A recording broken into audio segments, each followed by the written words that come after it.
आप सबों का स्वागत है स्पोकन के इस क्लास में। आज के इस क्लास में आप बचे हुए 11 वॉवेल साइन के ट्रांसक्रिप्शन को देखेंगे। साथ ही कुछ अन्य महत्वपूर्ण बिंदुओं पर भी चर्चा होगी। तो लीजिए ध्यान से देखिए इन 11 वॉवेल साइन के ट्रांसक्रिप्शन को और समझते हुए अपने स्तर पर भी कुछ शब्दों का निर्माण खुद से करें। साथ ही साथ डिक्शनरी को देखकर भी आप इसका फ़ायदा उठा सकते हैं। तो लीजिए आज का क्लास आप लोगों के सामने पेशे खिदमत है। पिछले क्लासेस में ब्रिटिश इंग्लिश प्रोनाउंसिएशन के आधार पर जो 20 वॉवेल साइन या साउंड के ट्रांसक्रिप्शंस होते हैं उसमें से 9 के बारे में आप लोग परिचित हो चुके हैं। शेष बचे हुए 11 वॉवेल साइन के बारे में आज हम लोग जानेंगे। तो आइए हम लोग देखते हैं शेष बचे हुए 11 वॉवेल साइन के बारे में। आप 10वें नंबर पर आए तो आप देखेंगे कि ये चिन्ह है उल्टा ए का और ये साउंड देता है आ का। मैथमेटिक्स बहुत आसान है कि यदि शब्द में कॉन्सोनेंट हो, ओ हो, कॉन्सोनेंट हो, लेकिन इसके बाद या तो कुछ नहीं हो तो कोई कॉन्सोनेंट हो, ऐसी स्थिति में आपने क्या करना है, कॉन्सोनेंट के जगह कॉन्सोनेंट रख देना है, ओ के जगह ए को उलट देना है, यानी आ का साउंड हो गया तो जो कॉन्सोनेंट तो उसको रख दें, फिर यदि और कोई कॉन्सोनेंट है तो उसको भी आप रख सकते हैं। तो गौर करिए आप NOT फोनेटिक्स में आप देखेंगे इसको एन उल्टा ए और टी लिखा हुआ मिलेगा, यानी हिंदी में इसका साउंड होगा ना और अर्थ होगा नहीं। तो आपने देखा कि फोनेटिकल ट्रांसक्रिप्शन में यदि consonant plus O plus consonant रहे तो ओ का साउंड आ हो जाता है। उसी तरह से आप दूसरा वर्ड देखिए IMPORTANT। आप डिक्शनरी में देखेंगे तो आपको ऐसा लिखा हुआ मिलेगा इम्पॉर्टेंट, और इसका उच्चारण हिंदी में होगा इम्पॉर्टेंट, इम्पॉर्टेंट, और इसका मतलब होगा महत्वपूर्ण। मैथमेटिकल फॉर्मूला के हिसाब से ये है consonant plus O plus consonant जो कि रूल नंबर 10 है, और ये है consonant plus A plus consonant जो कि रूल नंबर 4 है। दोनों रूल यहाँ समाहित है, आपने सिर्फ देख करके समझना है। अब यहाँ पर आप 11 पे आ जाइए तो आप पाते हैं कि उल्टा ई है और यू है, ये साउंड देगा ओ का, ये साउंड देगा ओ का। और इसका भी मैथमेटिक्स बहुत आसान है, कॉन्सोनेंट हो, ओ हो, पुनः कॉन्सोनेंट हो और उसके बाद ई लगा हुआ है। आप फिर से देख लीजिए, कॉन्सोनेंट हो, ओ हो, कॉन्सोनेंट हो, ई हो। यदि ऐसा कोई शब्द आपने देखा है तो इसका उच्चारण होगा consonant plus O plus consonant. कुछ दिमाग लगाने की बिल्कुल जरूरत नहीं है। गौर करिए आप शब्द पर, एन है, ओ है, टी है और ई है। फोनेटिक्स में आप देखेंगे इसको तो आपको ऐसा लिखा हुआ मिलेगा, मतलब उच्चारण इसका होगा नोट, और इस नोट का एक मतलब होता है पर्ची और दूसरा मतलब होता है वर्ड में लिखना। आप थोड़ा सा यदि गौर करेंगे तो आप पाएंगे कि दोनों उच्चारण में कितना अंतर है। NOT नाट होता है, NOT नोट होता है। दूसरा वर्ड देखिए आप IMPOTENT। गौर करिए इसके ट्रांसक्रिप्शन पर IMPO, इसका उच्चारण हिंदी में यदि आप लिखेंगे तो होगा इम्पोर्टेंट, और इम्पोर्टेंट का मतलब नपुंसक या हिजड़ा होता है। तो यदि आपने उच्चारण में थोड़ा सा अंतर कर दिया, अर्थ का मतलब ही बदल जाएगा, आपने महसूस किया होगा। अब आइए हम लोग 12 नंबर पे आते हैं। ये चिन्ह यदि आपने कहीं देखा उल्टा सी पर लगा हुआ कोलन, तो ये साउंड देता है आ का भी और ओ का भी।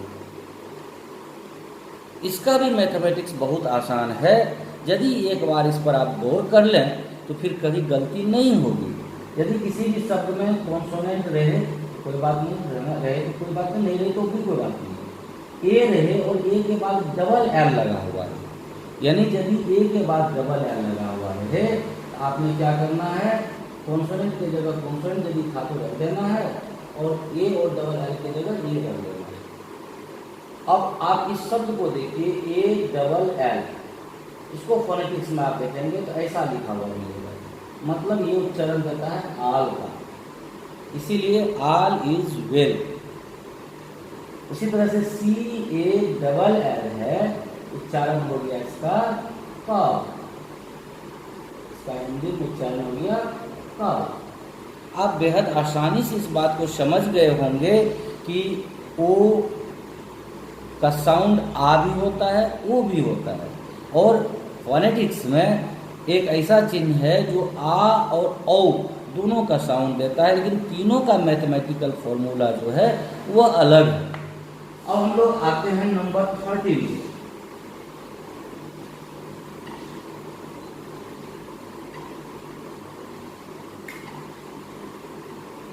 आप जब नंबर 13 पे आते हैं तो आप देखिए इस शब्द को, ये सीधा ही लेटर, इस ट्रांसक्रिप्शन को आप देखिए और समझिए। इसका उच्चारण होता है उ। इस ट्रांसक्रिप्शन का साउंड उ होता है हिंदी में। कोई मैथमेटिकल फॉर्मूला नहीं है, वर्ड्स हैं, आप देख लीजिए। पी डबल ओ आर को डिक्शनरी में आप भी देखते हैं कि यह पुआ लिखा हुआ मिलेगा, उच्चारण हुआ पुआ, और पुआ का मतलब होता है गरीब, बुआ का मतलब गरीब होता है। आप बी डबल ओ आर को देखेंगे डिक्शनरी में तो मिलेगा लिखा हुआ बुओ, बुआ का मतलब देहाती होता है। आप देखेंगे एम डबल ओ आर लिखा हुआ, उच्चारण होता है मुआ, और मुआ का मतलब खलिहान होता है, खेत खलिहान जो हम लोग बोलते हैं। अब आप ये शब्द को देखिए, टी ओ यू आर, इसका उच्चारण होता है टूओ। टूओ का मतलब दौरा होता है, लोग इसको टूर बोल देते हैं। टूर सही प्रोनाउंसिएशन नहीं है, टूर कोई सही प्रोनाउंसिएशन नहीं है। यदि आप सही प्रोनाउंसिएशन की बात करेंगे तो यह टूओ होता है, टूर नहीं होता है। उसी तरह से बी ओ ई आर है, तो डिक्शनरी में यदि आप देखेंगे इसको तो इसका उच्चारण होता है डूओ, डू। डुआ मतलब कर्ता होता है, जिसको हम लोग सब्जेक्ट भी बोलते हैं। डुआ मतलब कर्ता होता है, जिसे हम लोग सब्जेक्ट भी बोल सकते हैं। अब आइए 14 नंबर पर, ये सी है और उल्टा आई है। सी और उल्टा आई यदि आपने देखा ट्रांसक्रिप्शन में, इसका उच्चारण होता है आई, गौर करिए आई। इसका भी मैथमेटिक्स बहुत आसान है, आप एक बार में समझ जाएंगे। यदि किसी शब्द में कॉन्सोनेंट रहे तो ठीक, नहीं रहे तो कोई बात नहीं। यदि ओ आई एल लगा हुआ है तो आपने क्या करना है, कॉन्सोनेंट है तो कॉन्सोनेंट को डाल दीजिए और शेष के बाद में आप आई लगा दीजिए। आज तक जो ये शब्द है ओ आई एल, आपने बहुत कम लोगों को सही प्रोनाउंसिएशन करते हुए देखा होगा, क्योंकि इसका शुद्ध उच्चारण होता है आयल। लोग बॉयल बोल देते हैं, वायल बोल देते हैं, लेकिन शुद्ध प्रोनाउंसिएशन इसका होता है आयल। अब आप देखिए दूसरा शब्द बी ओ आई एल, इसका शुद्ध प्रोनाउंसिएशन होता है बायल। गौर करिए आप, इसका शुद्ध प्रोनाउंसिएशन बायल होता है, बॉयल नहीं होता है, क्योंकि यहाँ पर वो का कहीं से कोई औचित्य ही नहीं है। तो this pronunciation is boil, not boil. अब आगे हम लोग नंबर 14 पे आ जाते हैं।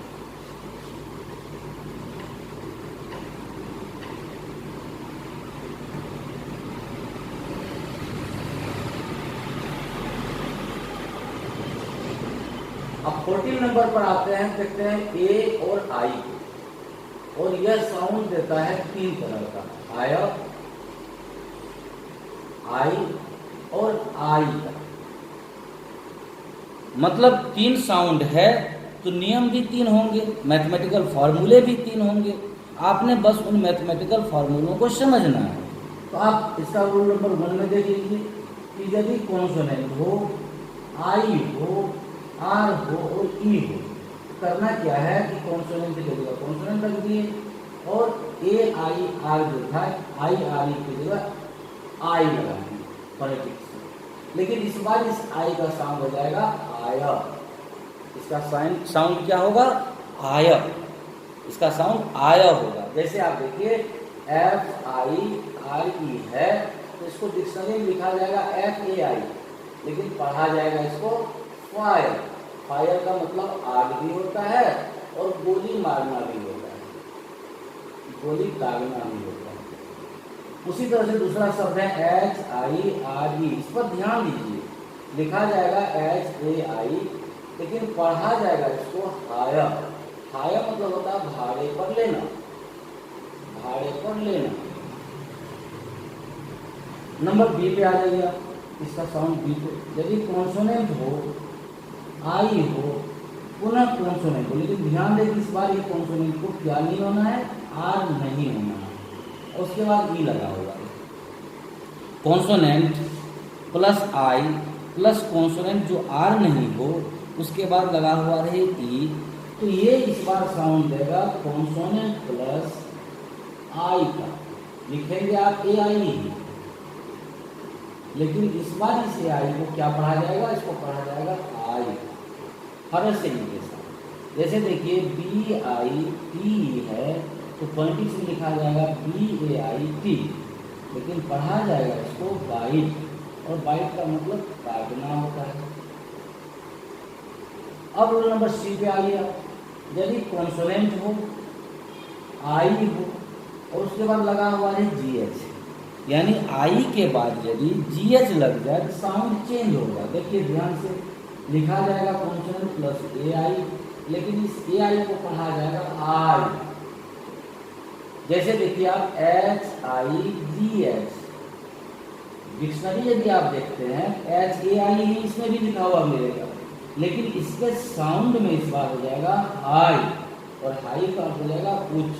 अब आप गौर करिए, ये वाला हाई और ये वाला हाई के बीच के अंतर, वो था हायर और ये है हाई, तो दोनों के साउंड में अंतर इसलिए आया क्योंकि दोनों का मैथमेटिकल पैटर्न जो है, मैथमेटिकल फॉर्मूला जो है, वह अलग अलग है।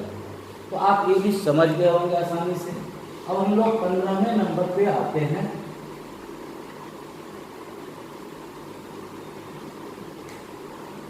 15वें नंबर पे हम लोग आ रहे हैं, और 15वें नंबर पर आप देखते हैं कि ये सीधा ई है और ये उल्टा ई है। ऐसा यदि आपको कोई फोनेटिकल टर्म मिल जाए तो ये साउंड देगा ईयर, एयर, एयर, ये साउंड देगा एयर। मैथमेटिक्स बहुत आसान है। यदि कॉन्सोनेंट हो, ए हो, आर हो, ई हो, तो ट्रांसक्रिप्शन बनेगा कॉन्सोनेंट प्लस एयर। कोई दिमाग लगाने की जरूरत नहीं। या कॉन्सोनेंट हो, AI हो और R हो, यहाँ भी सेम ट्रांसक्रिप्शन बनेगा कॉन्सोनेंट प्लस एयर। गौर करिए आप, FARE डिक्शनरी में देखेंगे आप लिखा हुआ, आपको मिलेगा ये फेयर। इस फेयर का मतलब भाड़ा होता है, डिक्शनरी में आपको फेयर मिलेगा। आपके उच्चारण में कोई तकलीफ नहीं होनी चाहिए, क्योंकि consonant plus A plus R plus E रहने पर ARE का उच्चारण ए हो जाएगा। उसी तरह से आप देखिए PAIR है, तो फोनेटिक्स में आप यदि देखते हैं इसको तो पेयर मिलेगा, ये मिलेगा पेयर, और पेयर का मतलब जोड़ा होता है। आपने दिमाग लगाने की जरूरत बिल्कुल नहीं है, बस फोनेटिकल ट्रांसक्रिप्शन के मैथमेटिकल फॉर्मूले को समझने की जरूरत है। अब आइए 16 पर हम लोग आ जाते हैं। आई है और उल्टा ई है, इस बार इसका साउंड हो जाएगा ई। यदि सीधा आई और उल्टा ई रहे तो इसका उच्चारण हो जाएगा ई। मैथमेटिक्स बहुत आसान है। यदि कॉन्सोनेंट रहे, डबल ई रहे या EA रहे प्लस आर रहे, कॉन्सोनेंट प्लस डबल ई या EA प्लस आर यदि आपको कहीं दिखता है किसी शब्द में, आप बिना डिक्शनरी देखे उसका ट्रांसक्रिप्शन बना सकते हैं consonant plus year, consonant plus year. जैसे आप गौर करिए BEER है, डिक्शनरी में देखने की जरूरत ही नहीं पड़ेगी आपको, इसका उच्चारण हो जाएगा बियर। इसका उच्चारण हो जाएगा बियर। उसी तरह से है FEAR, तो डिक्शनरी देखने का कोई मशक्कत नहीं करना है, उच्चारण हो जाएगा फियर। आपने देखा कि यदि आप मैथमेटिकल पैटर्न को समझ जाते हैं तो आपको डिक्शनरी उल्टाने की भी आवश्यकता नहीं होगी। आप इस मैथमेटिकल पैटर्न के आधार पर खुद ही शब्दों का ट्रांसक्रिप्शन बनाने में सक्षम हो जाएंगे। हम लोग आगे बढ़ते हुए आज इस वाइल चैप्टर को खत्म करेंगे, फिर हम लोग अन्य बिंदुओं पर भी चर्चा करेंगे।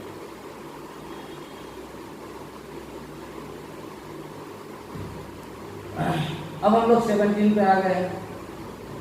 अब आप देखिए ए और यू यदि देखे, ये साउंड देगा आउ का।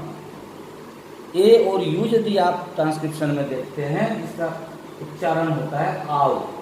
मैथमेटिक्स बेहद आसान है, कॉन्सोनेंट हो, ओ यू हो, कॉन्सोनेंट हो और ई हो। यदि ऐसा कोई शब्द आपने देखा, आपने करना है कॉन्सोनेंट प्लस आउ प्लस कॉन्सोनेंट।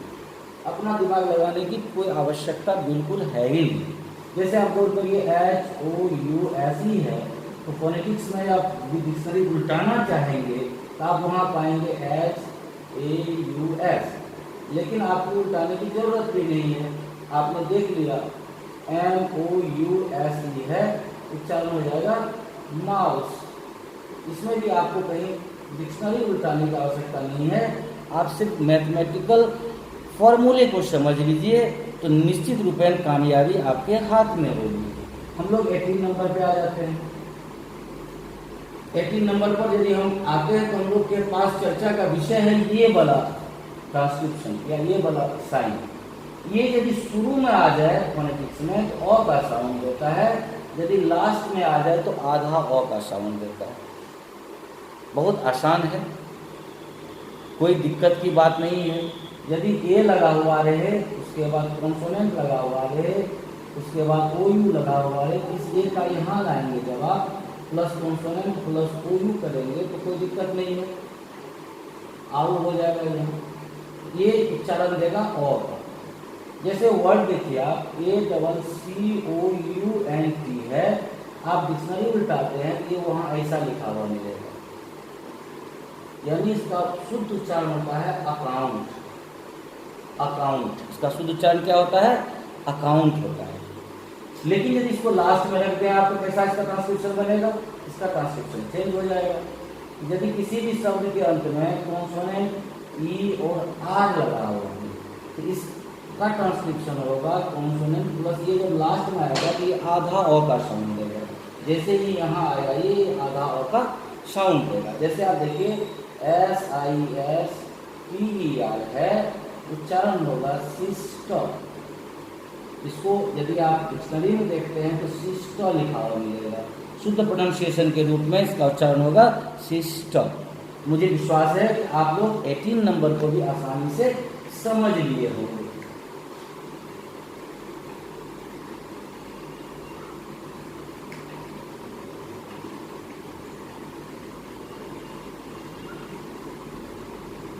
अब हम लोग नेक्स्ट पे आते हैं तो ये पाते हैं कि ये वाला चिन्ह यदि आप कहीं देखें यह अह का साउंड देता है। यह किसका साउंड देता है? अह का साउंड देता है। यदि किसी भी शब्द में RVE लगा हुआ है तो आपने क्या करना है? उस शब्द के बाद अब जोड़ देंगे। जैसे आप देखिए SERVE है तो आप फोनेटिक्स में इसका उच्चारण देखेंगे सब सब। उसी तरह से CURVE है तो फोनेटिक्स में आप इसका उच्चारण देखेंगे क। इस तरह से आपने सारे वोवेल साइन को, सारे वोवेल साइन के ट्रांसक्रिप्शन को आसानी से समझने में कामयाबी हासिल की होगी, ऐसा मेरा मानना है।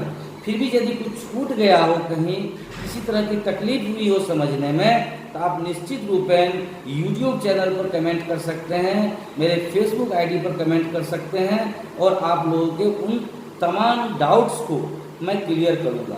मात्र 120 क्लासेज में आप घर बैठे अंग्रेजी के सभी बिंदुओं के साथ फ्लुएंट और करेक्ट इंग्लिश बोलने में कामयाबी हासिल करेंगे, ऐसा मेरा गारंटी है। बस आप लोगों ने थोड़ा मेहनत करना है। मिलते हैं दूसरे क्लास में। धन्यवाद।